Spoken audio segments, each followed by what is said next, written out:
Students, आज हमारा topic है इनहेरिटेंस। आज हम इनहेरिटेंस के बारे में देखेंगे, उसकी टाइप्स देखेंगे और उसका एक प्रैक्टिकल क्वेश्चन करेंगे। ठीक है, इनहेरिटेंस होता क्या है? इनहेरिटेंस जब कोई ऑब्जेक्ट पेरेंट क्लास की सारी प्रॉपर्टीज और सारे बिहेवियर को एक्वायर करता है। मतलब अगर कोई ऑब्जेक्ट किसी पेरेंट के सारी प्रॉपर्टीज और सारा बिहेवियर को एक्सेस कर सके, मतलब जो भी चाइल्ड होगा उसके अंदर वो सारे बिहेवियर, वो सारी प्रॉपर्टीज होंगी जो पेरेंट के अंदर होती हैं। जैसे अगर मेरे पिताजी किसान हैं तो मुझे खेती बाड़ी के बारे में पता है कि कब कौन सी फसल आती है और कब कौन सी फसल बोई जाती है, कब किसकी कटाई होती है, मुझे पता है क्योंकि वो सारे फीचर्स मेरे अंदर इनबिल्ट आए हैं। ठीक है, तो पेरेंट कौन हुआ और चाइल्ड कौन हुआ? अगर हमें ये एक सिनेरियो दे दिया जाए कि अब आपको ये बताना है टीचर और डायरेक्टर में से पेरेंट कौन होगा और चाइल्ड कौन होगा।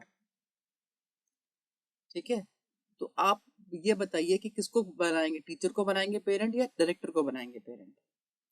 तो चाइल्ड हमेशा वही बनता है जिसके अंदर पेरेंट के सारे फीचर्स हों। अगर हम यहाँ पे टीचर को पेरेंट बनाते हैं और डायरेक्टर को चाइल्ड बनाते हैं तो डायरेक्टर के अंदर वो सारे फीचर होने चाहिए जो पेरेंट के अंदर है। मतलब डायरेक्टर एक टीचर भी है लेकिन एक टीचर डायरेक्टर नहीं है। टीचर के अंदर मैनेजमेंट स्किल्स नहीं है लेकिन डायरेक्टर के अंदर एक टीचिंग स्किल्स भी है और मैनेजमेंट स्किल्स भी है। तो हम टीचर को पेरेंट बनाएंगे और डायरेक्टर को चाइल्ड क्लास बनाएंगे। तो ये आपको देखना पड़ेगा कि किसको पेरेंट बनाना है, किसको चाइल्ड बनाना है। रूल हमारा ये यही है कि जब भी हम कोई चाइल्ड बनाए तो उसके अंदर वो सारे फीचर्स होने चाहिए जो पेरेंट के अंदर है। ठीक है, आगे बढ़ते हैं, टाइप्स ऑफ इनहेरिटेंस देखते हैं कौन कौन सी इनहेरिटेंस की टाइप्स होती हैं।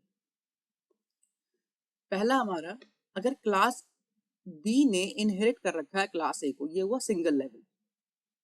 ठीक है, अब यहाँ पे अगर हम देखें क्लास सी ने इनहेरिट कर रखा है बी को और बी ने इनहेरिट कर रखा है ए को। जब एक से ज्यादा इनहेरिटेंस होती है तो उसे बोलते हैं multi level inheritance. Hierarchical inheritance क्या है?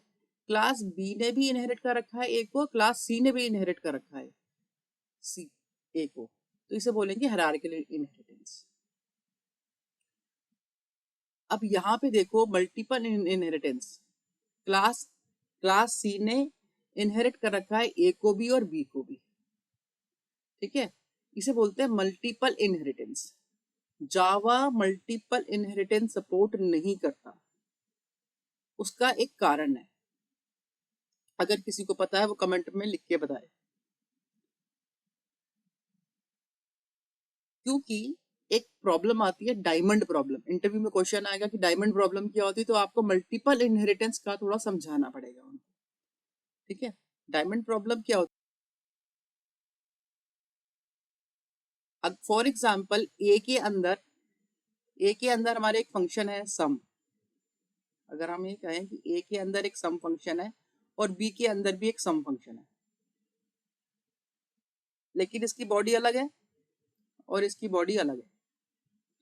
ठीक है, अगर क्लास सी ने इनहेरिट कर रखा है क्लास ए को भी और बी को भी और वो सम फंक्शन को कॉल करता है। ठीक है, तो किसका फंक्शन चलेगा, ए का चलेगा या बी का चलेगा? ये थोड़ा सा क्या है, कॉम्प्लेक्सिटी को बढ़ाता है। तो जावा कहती है कि ये कॉम्प्लेक्सिटी हमें रखनी ही नहीं है। ठीक है, तो मल्टीपल इनहेरिटेंस को सपोर्ट करती ही नहीं है। ठीक है, आगे जब हम इंटरफेसेस पढ़ेंगे, जब एब्स्ट्रैक्ट क्लासेस पढ़ेंगे तो हम मल्टीपल इनहेरिटेंस के बाद थोड़ा सा और पढ़ेंगे। ठीक है, लेकिन अभी फिलहाल हमें इतना याद रखना है कि Java does not support multiple inheritance. ठीक है, अगर मल्टीपल इनहेरिटेंस नहीं है तो हाइब्रिड भी नहीं है। हाइब्रिड का मतलब क्या होता है? ये आपने हायरार्किकल देखा था, ये हमारा पूरा क्या था, हायरार्किकल था, और ये हमारा था मल्टीपल इनहेरिटेंस।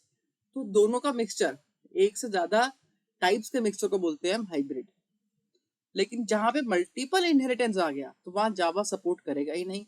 तो अब यहाँ पे इस केस में तो जावा इसको भी सपोर्ट नहीं करेगा क्योंकि यहाँ पे मल्टीपल इनहेरिटेंस आ रहा है। ठीक है, तो अल्टीमेटली हम क्या देखेंगे, एक तो सिंगल लेवल है ये हमारा चलता है, मल्टी लेवल भी चलता है, हायरार्किकल भी चलता है, ये तीनों लेवल्स हमारे चलते हैं। अब हम इसको प्रैक्टिकली देखेंगे। ठीक है, मेरे ख्याल से अब आपको समझ में आ गया होगा टाइप्स, इसे हम प्रैक्टिकली देख लेते हैं। हमने यहाँ पे एक क्लास बनाई है शेप, जिसके अंदर एक फंक्शन बनाया हमने जो कि लेंथ ले रहा है, ब्रेथ ले रहा है और उसको मल्टीप्लाई करा के वो रिटर्न कर रहा है। ठीक है, इसको हम सेव कर लेते हैं।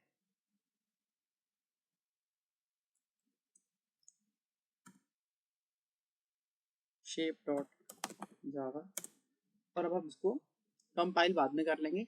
अब हम इसका चाइल्ड बना देते हैं। ठीक है, हमने कहा एक चाइल्ड ले लेते हैं हम सर्कल। ठीक है, अगर हमें चाइल्ड लेना है तो पेरेंट को एक्सटेंड करना पड़ेगा। एक्सटेंड एक कीवर्ड है, एक्सटेंड किसको करना है, शेप को करना है। ठीक है, अब हमें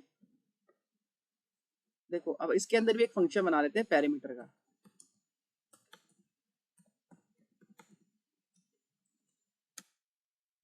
ये क्या ले रहा है, साइड ले रहा है। पैरामीटर क्या होता है, 4 इंटू साइड होगा, तो हम रिटर्न करा देते हैं 4 इंटू साइड। ठीक है, अब एक मेन फंक्शन इसके अंदर बना लेते हैं।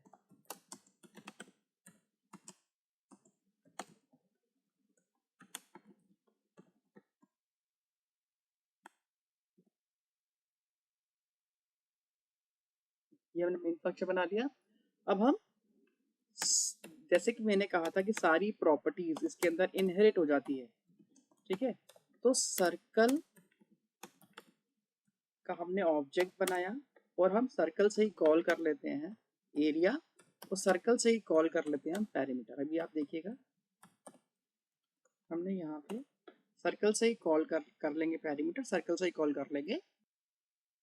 हमने सी डॉट एरिया लिख लिया, सी डॉट पैरामीटर लिख लिया, लेकिन एरिया के अंदर हमें दो चीज देनी पड़ेगी। मैंने लेंथ ले ली फॉर एग्जाम्पल 10, सर्कल लिए तो लेंथ भी 10 ले ली और ब्रेथ भी हमने 10 ले ली, और पैरामीटर ले लिया हमने 10, सीधे साइड पर ही 10 है। सर्कल के केस में ऐसे ही होगा। ठीक है, इसको सेव कर लेते हैं, सर्कल डॉट जावा। ठीक है, हम ये ध्यान रखना कि दोनों के दोनों आप क्लासेस एक ही पैकेज में बनाए या एक ही फोल्डर में बनाए। ठीक है, इसका विशेष ध्यान रखिएगा, अदरवाइज ये कंपाइल नहीं होगा। अब हम इसे कंपाइल कर लेते हैं। कंपाइल करने के लिए हमें लिखना पड़ेगा जावा सी, और शेप के लिए शेप डॉट जावा। ये कंपाइल हो गई। अब हम सर्कल डॉट जावा को भी कंपाइल कर लेते हैं, ये भी कंपाइल होगी। जिस क्लास में मेन फंक्शन होता है उसी को चलाते हैं, सर्कल को रन कर लेते हैं। देखो हमारा 100 आ गया एरिया और हमारा 40 आ गया पैरामीटर। ठीक है, तो हम यहाँ देख सकते हैं कि सर्कल क्लास से हम एरिया को भी कॉल कर सकते हैं, पैरामीटर को भी कॉल कर सकते हैं। इसका मतलब ये हुआ कि सर्कल क्लास जो कि चाइल्ड है, इसने इनहेरिट कर रखा है सारी प्रॉपर्टीज, सारा बिहेवियर किसका, पेरेंट क्लास का। हालांकि प्रॉपर्टीज हमने नहीं दी, अगर आप प्रॉपर्टीज भी देना चाहते हो तो प्रॉपर्टीज का मतलब होता है इंस्टेंस वेरिएबल। आप इसके अंदर एक स्ट्रिंग ले लो, यहाँ पे लिख लो नेम इक्वल टू शेप लिख लो। ठीक है, ये प्रॉपर्टी भी सर्कल क्लास के अंदर आ जाएगी। अगर आप इसको प्रिंट कराना चाहते हैं तो यहाँ पे आप एक इसका नाम भी प्रिंट करा सकते हैं। मैं यहाँ पे प्रिंट करा देते हैं सी डॉट नेम। अब देखना शेप भी आ जाएगा। अब देखिए, हम इसे दोबारा से रन कर लेते हैं।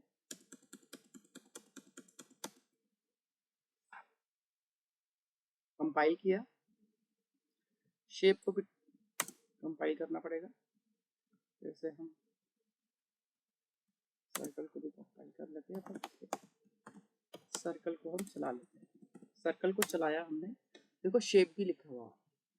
ठीक है, तो शेप इज अ प्रॉपर्टी, ये दोनों कैसे बिहेवियर है। तो सारी प्रॉपर्टीज, सारा बिहेवियर चाइल्ड क्लास उसको इनहेरिट कर लेता है। ये था आपका single level inheritance. Single level inheritance आपने देख लिया। अब हम मल्टीपल लेवल इनहेरिटेंस देखते हैं। फॉर एग्जाम्पल सर्कल को भी इनहेरिट कर लिया होता। हम एक क्लास और बना लेते हैं अभी, क्लास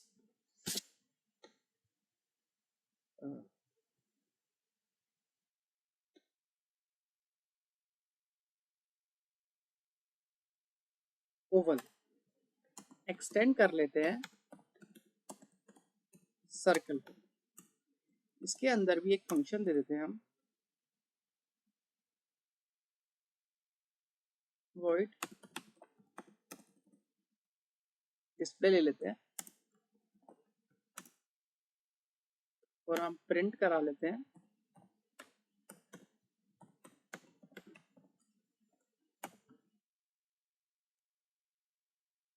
इन डिस्प्ले ओवल। ठीक है, अब आप चाहो तो इसको हम सेव भी कर लेते हैं, ओवल डॉट जावा। इसके अंदर हम मेन फंक्शन भी बना देते हैं। ठीक है, तो मेन फंक्शन के लिए लिख देते हैं पब्लिक स्टैटिक वॉइड मेन, और अब हम ओवल क्लास का एक ऑब्जेक्ट बना लेते हैं और इससे हम सारे फंक्शन कॉल कर सकते हैं जो सर्कल के अंदर है और शेप के अंदर है।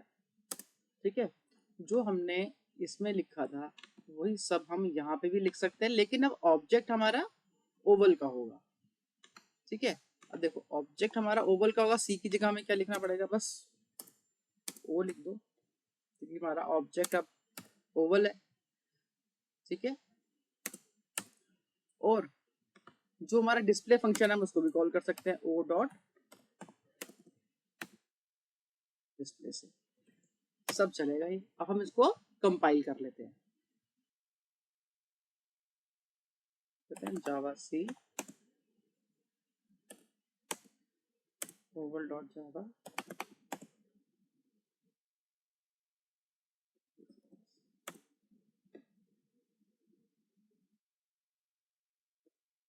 हंड्रेड आ रहा है, 40 आ रहा है, शेप आ रहा है, तो डिस्प्ले क्यों नहीं आया है, एक बार चेक कर लेते हैं इसको भी। हम क्या करते हैं, सारी क्लास फाइल को डिलीट कर देते हैं एक बार, फिर से हम कंपाइल करते हैं। यहाँ पे हमने 8 कर दिया है, 10 की जगह हम फिर से कंपाइल करते हैं इसको।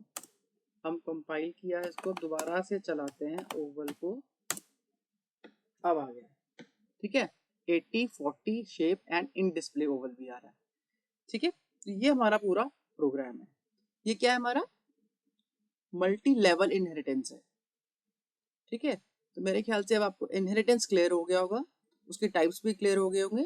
नेक्स्ट वीडियो में हम देखेंगे कंस्ट्रक्टर का क्या रोल है इनहेरिटेंस के अंदर। अगर आपकी कोई भी क्वेरी हो तो आप मुझे कमेंट करके बता सकते हैं। ठीक है, थैंक यू।